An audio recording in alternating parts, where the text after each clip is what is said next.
இந்த வருஷத்துக்கான Google I/O 2023 ரீசெண்டா தான் முடிஞ்சது. இதுல Android 14 பீட்டா வெர்ஷன் 2 வந்து ரிலீஸ் பண்ணியிருந்தாங்க. இந்த Android 14ல என்னென்ன சூப்பரான ஃபீச்சர்ஸ் வரப்போகுது, அது போக இதோட அப்டேட் எந்தெந்த டிவைஸ்க்குலாம் இன்ஸ்டால் பண்ணிக்க முடியும், எல்லாத்தையுமே இந்த வீடியோக்குள்ள டீடைல்டா பார்ப்போம். வீடியோக்குள்ள போறதுக்கு முன்னாடி ஆண்ட்ராய்ட்ல வரக்கூடிய ஒவ்வொரு புது ஃபீச்சர்ஸ், அது போக லேட்டஸ்டா வரக்கூடிய டெக் அப்டேட்ஸ், இதெல்லாமே நீங்க மிஸ் பண்ணாம தெரிஞ்சுக்கணும் அப்படின்னு நினைச்சீங்கன்னா நம்மளுடைய ட்விட்டர், டெலிகிராம் இது ரெண்டுலயுமே ஃபாலோ பண்ணி வச்சுக்கோங்க.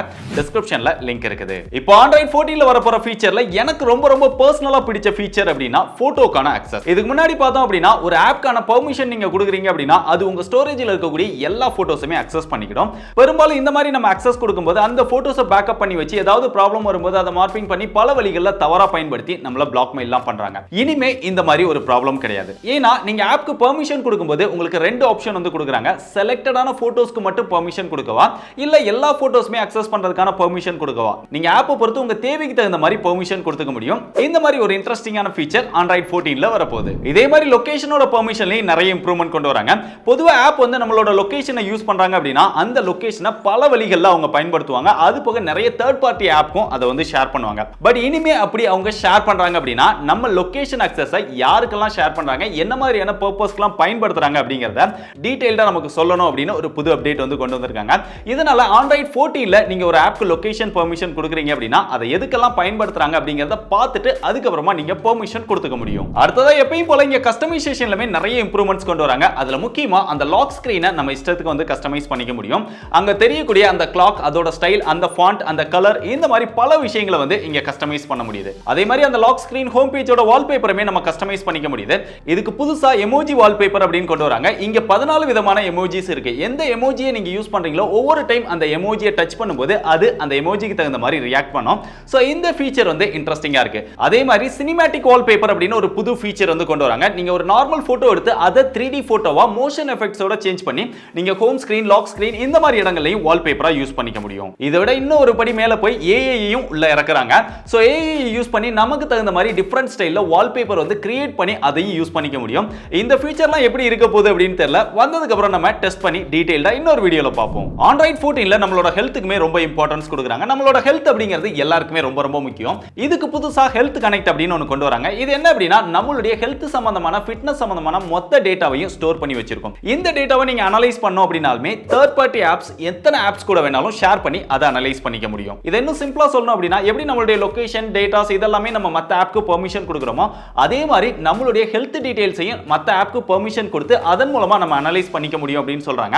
நம்மளுடைய ஹெல்த் டீடைல்ஸை மற்ற ஆப்க்கு பெர்மிஷன் கொடுக்கறதுனால என்னென்ன விளைவுகள் வரப்போதோ தெரியல. வெயிட் பண்ணி பார்ப்போம். இங்க வைஃபை ஹாட்ஸ்பாட்லமே ஒரு சின்ன அப்டேட், ரொம்ப முக்கியமான அப்டேட் கொண்டு வராங்க அப்படின்னு கூட சொல்லலாம். இப்போ இருக்கக்கூடிய லேட்டஸ்டான டிவைஸ் எல்லாமே 5 GHz ஸ்பீட்ல அந்த வைஃபை வந்து ஒர்க் ஆகும்.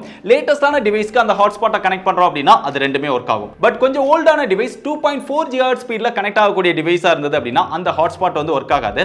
அதுக்கு தகுந்த மாதிரி உங்களுடைய வைஃபை ஹாட்ஸ்பாட்டை சேஞ்ச் பண்ணிக்க முடியும். அதுக்கு ஸ்பீட் அண்ட் கம்பேட்டபிலிட்டி அப்படின்னு ஒரு ஆப்ஷன் கொண்டு வராங்க. அதுக்குள்ள அந்த 5 GHz 2.4 GHz அப்படின்னு பிரிக்கிறாங்க. 2.4ல வச்சிட்டீங்கன்னா எல்லா டிவைஸ்மே கனெக்ட் ஆகும். இந்த மாதிரி ஒரு இன்ட்ரெஸ்டிங்கான செட்டிங்ஸும் இதுல வரப்போகுது. இன்னும் சில குட்டி விஷயங்கள்லாம் ரொம்பவே இம்ப்ரூவ் பண்றாங்க. முக்கியமா பாஸ்வேர்ட்லெஸ் ஃபீச்சர் அப்படின்னு ஒன்று கொண்டு வராங்க. இது எதுக்கு அப்படின்னா நம்ம பாஸ்வேர்டு இல்லாமலே சைன் இன் பண்ணிக்க முடியும். அதை பத்தி நம்ம ஏற்கனவே அந்த பாஸ்கி பத்தி டீடைல்டா வீடியோ பண்ணிருக்கோம். நீங்க என்ன அந்த வீடியோ பார்க்கல அப்படின்னா இங்க கார்டுல கொடுத்துருக்கேன், தேவைப்படுறவங்க செக் பண்ணி பாருங்க. பேட்டரியோட ஆப்டிமைசேஷன்லமே ரொம்ப இம்ப்ரூவ் பண்றாங்க. பேட்டரியோட லைஃபையுமே இம்ப்ரூவ் பண்றாங்க. அது மட்டும் இல்லாம சூப்பர் லோ பேட்டரி வார்னிங் அப்படின்னு ஒன்று கொண்டு வராங்க. கடைசியா 2% கூட நமக்கு ஒரு வார்னிங் கொடுக்குறாங்க. இப்பயாவது உன் போனை சார்ஜ் பண்றா அப்படிங்கிறதுக்கான வார்னிங் தான் அது. இருந்தாலுமே ஆஃப் ஆகுற வரைக்கும் யூஸ் பண்றவங்க இருக்காங்க. அந்த மாதிரி யாராவது இருந்தா கமெண்ட்ல அவங்கள டேக் பண்ணுங்க. இதே மாதிரி நோட்டிபிகேஷன்லயும் சில இம்ப்ரூவ்மெண்ட் வந்து கொண்டு வராங்க. நோட்டிபிகேஷனை மிஸ் பண்ணாம தெரிஞ்சுக்கணும் அப்படின்னு ஒரு சிலர் இருப்பீங்க. சோ அந்த மாதிரி இருக்கிறவங்களுக்காக இங்க 2 ஆப்ஷன் வந்து கொண்டு வராங்க. உங்களுடைய கேமரா ஃபிளாஷ் வந்து ஃபிளாஷ் ஆகுற மாதிரி நோட்டிபிகேஷனுக்கு வந்து செட் பண்ணிக்க முடியும். ஒவ்வொரு டைம் வரும்போதும் அது ஃபிளாஷ் ஆகும். இன்னொன்னு உங்களுடைய டிஸ்பிளேல ஏதாவது ஒரு கலரை செட் பண்ணி அந்த கலர் வந்து ஆன் ஆகி ஆஃப் ஆகுற மாதிரி டிஸ்பிளேலயும் ஃபிளாஷ் வந்து செட் பண்ணிக்க முடியும். சோ இந்த மாதிரி நோட்டிபிகேஷனுக்காக ஒரு இன்ட்ரெஸ்டிங்கான ஃபீச்சர் வருது. அது மட்டும் இல்லாம இப்போ வரைக்கும் இருக்கக்கூடிய Android போன்ல பாத்தீங்க அப்படின்னா அந்த சவுண்ட் வந்து கால் நோட்டிபிகேஷன் இது ரெண்டுக்குமே ஒரே லெவல் வால்யூம் தான் செட் பண்ண முடியும். பட் Android 14ல இது ரெண்டுமே பிரிச்சிடுறாங்க. காலுக்கு ஒரு லெவல் வால்யூம் வச்சுக்கலாம். நீங்க நோட்டிபிகேஷனுக்கு தனியா எவ்வளவு வால்யூம் தேவையோ அந்த மாதிரி பிரிச்சு செட் பண்ணிக்க முடியும். இது போக சில குட்டி விஷயங்களும் பண்ணியிருக்காங்க. உங்களுக்கு கான்ட்ராஸ்ட் வந்து தேவைக்கு தகுந்த மாதிரி நீங்க அட்ஜஸ்ட் பண்ணோம் அப்படின்னாலுமே டெவலப்பர் ஆப்ஷன்ஸ்க்குள்ள எனேபிள் பண்ணி நீங்க அட்ஜஸ்ட் பண்ணிக்க முடியும். அது போக அந்த ஃபாண்ட் சைஸ் வந்து எக்ஸ்ட்ரீமா ரொம்ப பெருசா வைக்கணும் அப்படினாலுமே வச்சுக்க முடியும். ஒரு சிலருக்கு ரொம்ப ஒத்து பார்த்தா தான் தெரியும் ஃபாண்ட் சைஸ் பெருசா இருக்கணும் அப்படின்னு நினைப்பாங்க. அவங்களுக்காக அந்த சைஸை வந்து மேக்ஸிமம் நம்மளால இன்க்ரீஸ் பண்ற மாதிரி இங்க அப்டேட் வந்து கொண்டு வராங்க.